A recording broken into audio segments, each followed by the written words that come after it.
how that victory was won with that 300. And it was really not much of a fighting battle at all. The 300 went at night to the mountains that surrounded the Midianites who were camped in the valley. They took clay pots with them, and they put candles inside the pots. So as they gathered on the mountains around, you couldn't see them. Nobody knew they were there until, at the signal, everyone broke their pot at the same time. And when they did that, there on the side of that mountain, and with the echoes and reverberations, it woke up the Midianites, and they just heard this giant crashing sound. And not only that, but the breaking of the pots revealed the lights that were in the pots, and they looked, and all of a sudden, there were all of these lights around. And they were as afraid of those as the New Jersey people are about drones they keep seeing in the sky. It set in that kind of panic, that kind of mass hysteria. And so they all ran off, and the Israelites had only to pursue them.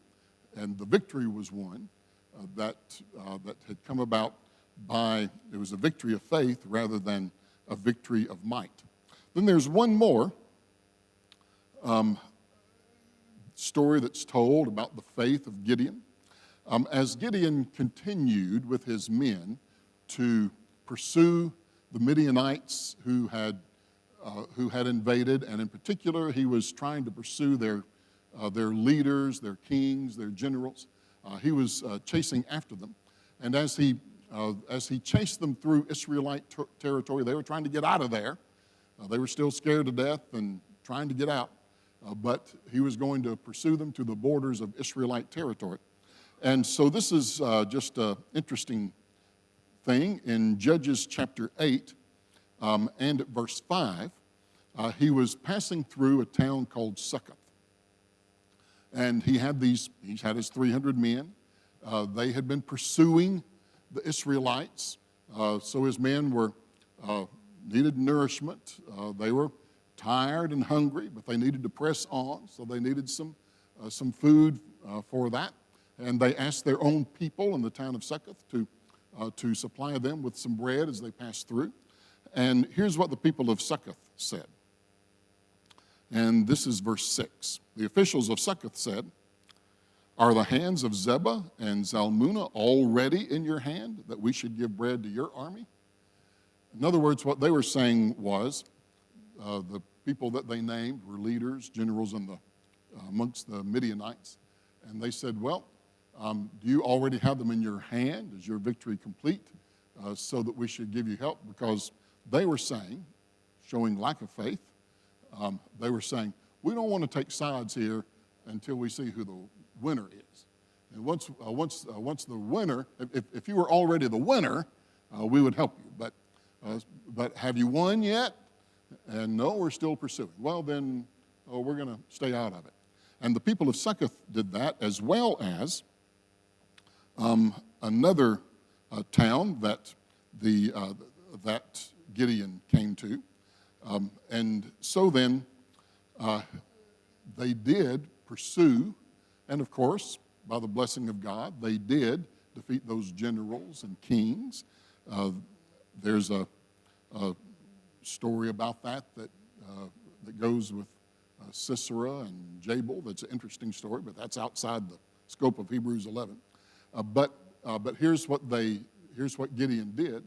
He said, well, we're not giving up the pursuit, even if we don't have bread, even if we don't have these provisions. We still are going to pursue the victory. And when we do win, because their challenge was, well, have you won yet? He says, when we do win and we come back through here, you will suffer consequences for not joining the Lord's side. And so then in verse 16 of Judges chapter 8, he took the elders of the city, and he took the thorns of the wilderness and the briars, and then get this phrase, and with them he taught the men of Succoth a lesson. So maybe you've been threatened by somebody for, I'm going to teach you a lesson.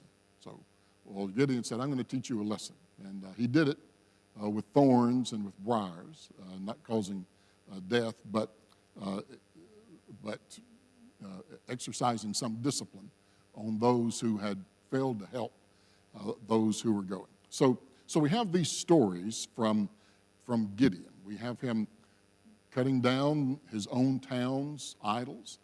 We have him going up against the Midianites with just the 300 men that God gave him.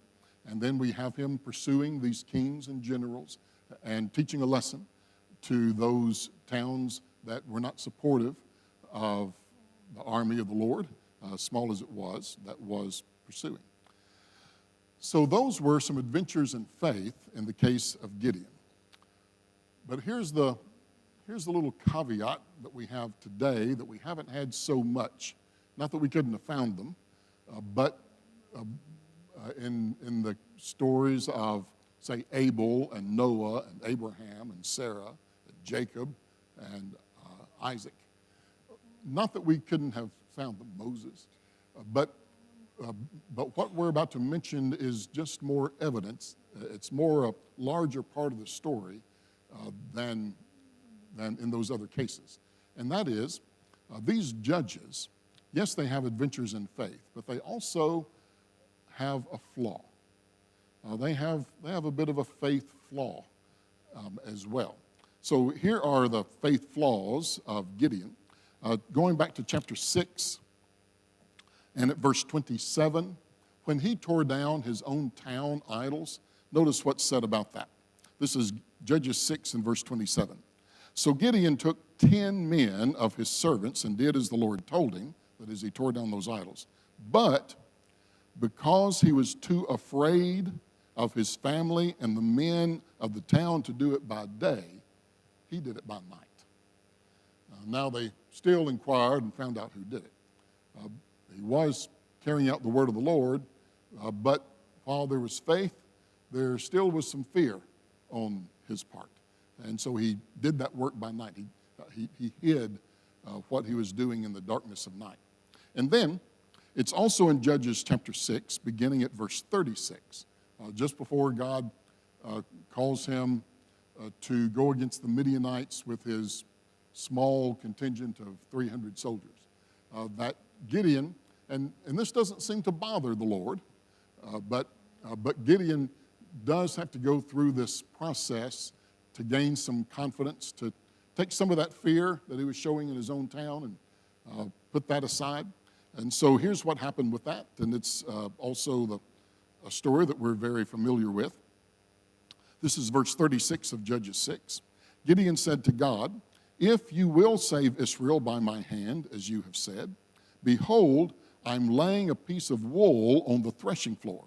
If there is dew on the fleece alone, and it's dry on all the ground, then I shall know that you will save Israel by my hand, as you have said." And so God conceded to give Gideon that measure of confidence by seeing that there was dew on the fleece, but not on the ground that was around. And Gideon had said, now if you do that, I will know that you're going to save Israel. But actually, after that, Gideon said, could we do that again, but this time flip it, do it opposite, and this time have the fleece be dry and have all the ground be wet? And again, the Lord, I do note that Gideon put it this way. Look at verse 39. Gideon said to God, "Let not your anger burn against me. Let me speak just once more. Please let me test just once more with the fleece. Please let it be dry on the fleece only, and on all the ground let there be dew." So Gideon was apologetic and said, please, but the Lord apparently was willing to work with Gideon in that matter and to give him the confidence that he needed to carry on. One more thing about Gideon, and this goes to chapter 8 in Gideon. After Gideon had completely won the battle against the Midianites, Gideon then served some years as a judge in the nation. and he had some good things to say when he did that. He was asked to be this ruler type of judge in Israel. But this is verse 23 of Judges 8. Gideon said, these are good words of faith, I will not rule over you, and my son will not rule over you. The Lord will rule over you. So we appreciate those good words. But also, Gideon had made, by the generosity of the people around, an ephod. An ephod was one way that people of that day would inquire of the Lord and get an answer from God about a decision or what was to be done. So he used the ephod in that way to inquire of the Lord. But it was made of gold and fine materials that the people had donated. Gideon had, in the beginning apparently, used that well to inquire of the Lord. But then we find this in verse 27. At the end of verse 27, all of Israel whored after it there, that is that ephod, and it became a snare to Gideon and his family. So they began to treat that like an idol. That was the way they were using it, first of all, to inquire of the Lord, which was good, but they eventually transferred their faith into the ephod itself instead of the God that they inquired through the ephod. And it became a snare, became idol-like in Israel and in Gideon's own family. So I know we took some time with that, but the rest of the stories that we're going to hear are the same, and you'll be familiar with them. And we're going to find that while there are adventures in faith, we also find that, like us, there are times when our faith needs some bolstering, when we need to move from some timidity to greater confidence in the Lord. And sometimes we do 3 right things, but then we do 1 wrong thing. So we can relate to what's going on here. And we are appreciative to know that after these faith adventures that we read about Gideon having, that we also have read through the faith flaws, the shortcomings that he had. And then, yet at the same time, when the Hebrew writer writes Hebrews chapter 11 and begins naming the judges, he names Gideon first, even before Barak, who in chronology had come before him. But Barak does get a mention. And we're going to note a similar thing about Barak than we have noted about Gideon, as far as being a person of some faith, but also having a flaw. So we're going to have to go back to Judges 4. Gideon was in Judges 6, but since Barak and Deborah came before Gideon, we have to go back to Judges chapter 4 to get that story. It was Barak who was called to be the judge in Israel and to deliver the people from the enemies of the day, and he did have 10,000 people, we're told in Judges chapter 4 and verse 6. He did have 10,000 people. God allowed him to go to war with those 10,000 people. God cut the number down in Gideon's day, but Barak had these 10,000 people. And so Barak did accept the call of God to get an army together and to go after the invaders of the day. And we have some names about that. There is Sisera, who was one, and then and some other names that are mentioned there. And so here was Barak ready to go to war against these kings that were around, and yet he said, and this is his faith flaw, he said, and this is in verse 8 of Judges chapter 4. He went to Deborah and said to her, "If you will go with me, I will go. But if you will not go with me, I will not go." And so Deborah said, "Well, surely I will go with you." And then she also added, "Nevertheless, the road on which you go in will not lead to your glory, for the Lord will sell Sisera into the hands of a woman." So Sisera is the leader of the invading army, but he will die at the hands of a woman instead of falling himself to the army of Barak.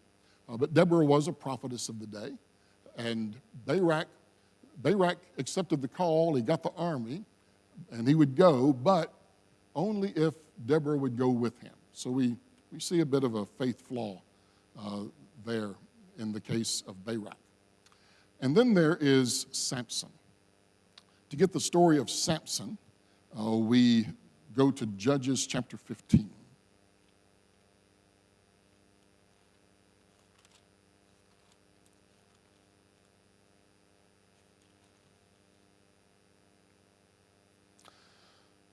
Here are some faith adventures of Samson.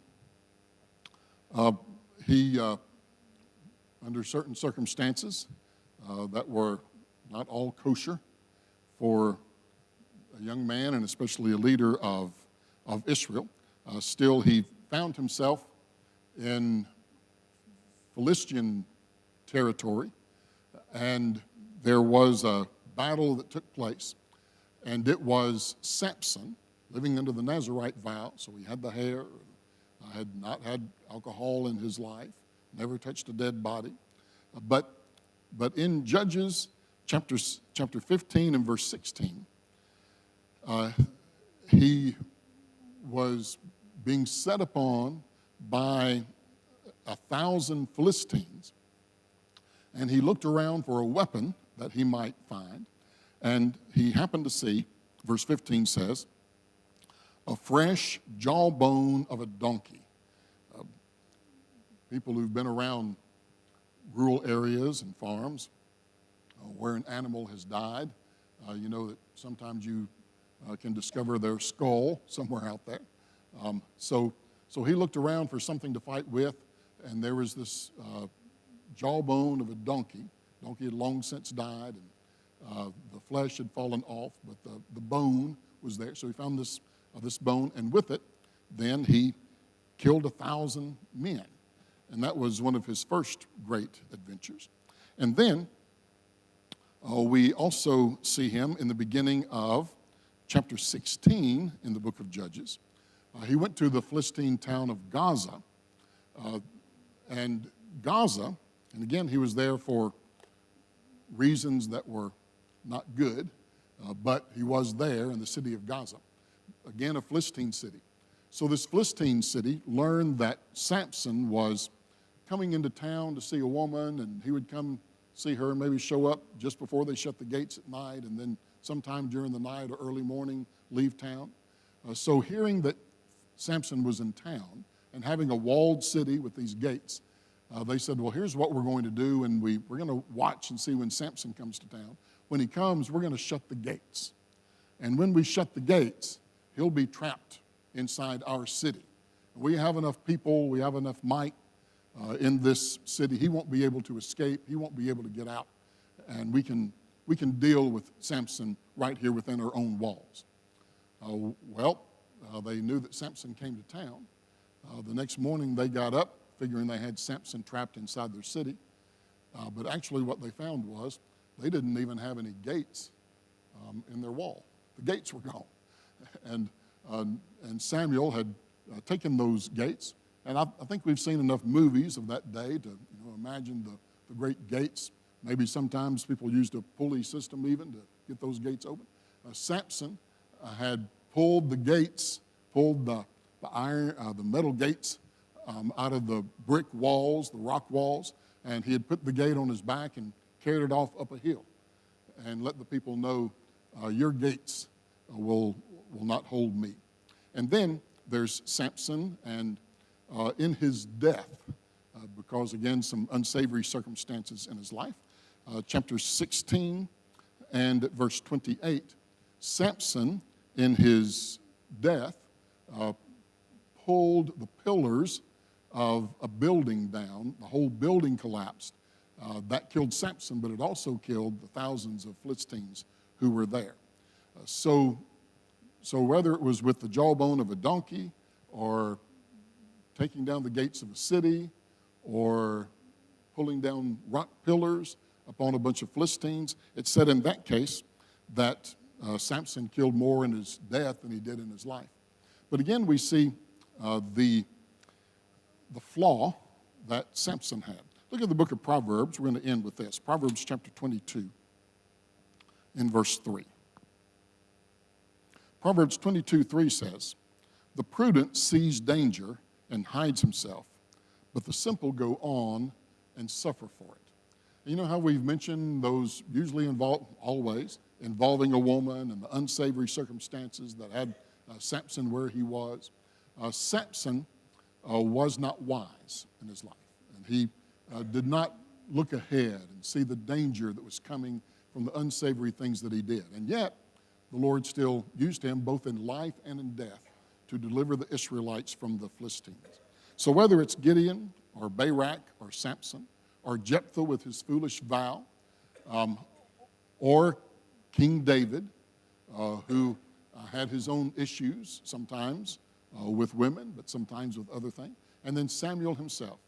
All of these people were people who were examples of faith that are listed by name in the Faith Hall of Fame in Hebrews chapter 11. They all had their adventures of faith.